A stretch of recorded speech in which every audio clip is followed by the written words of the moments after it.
instead. There's a question I can't get out of my head. What's the meaning of Stonehenge? That was the comedy duo Ylvis with the song Stonehenge. Now let's find out why this prehistoric monument deserves such a majestic soft rock power ballad.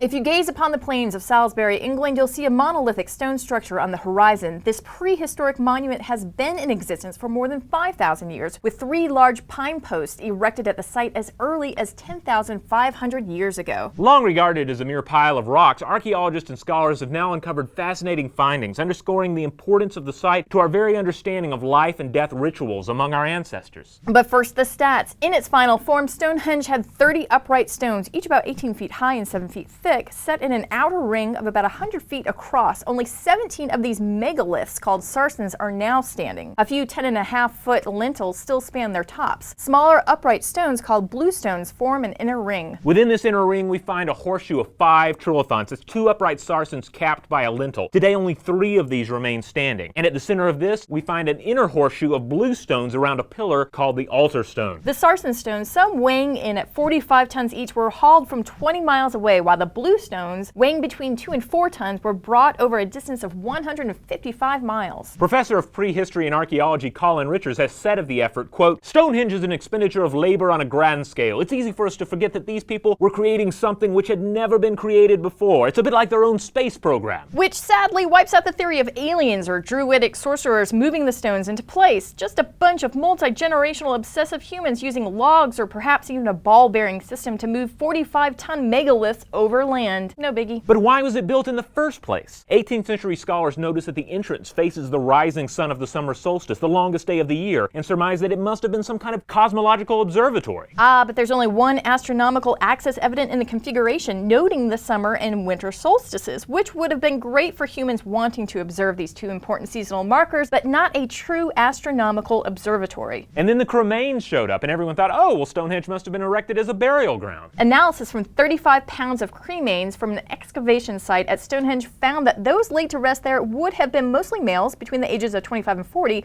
pointing to a possible aristocratic male-based society. Confusing things a bit more was the discovery of Durrington walls, a Neolithic settlement just 2 miles away, notable for evidence of timber post holes arranged in a nearly identical pattern. In this way, Durrington walls might have represented the realm of the living, a place for weary travelers to stop off before observing the solstice in Stonehenge, which would also serve as the realm of the dead, where ancestors were buried and remembered. That being said, Stonehenge remains one of the great unsolved mysteries of the ancient world, and yet perhaps it's as simple as soothsayers erecting a monument with the knowledge that one day glorious troubadours would sing their praise and wonder at a place where the little children danced and the moon doth rise with a dragon's face. So what about you? Have you ever participated in the actual solstice celebrations at Stonehenge? Or have you ever seen Manhattanhenge? This is when the setting sun aligns with the east-west axis of the grids of Manhattan. Let us know in the comments below, and to keep the videos coming, make sure to subscribe.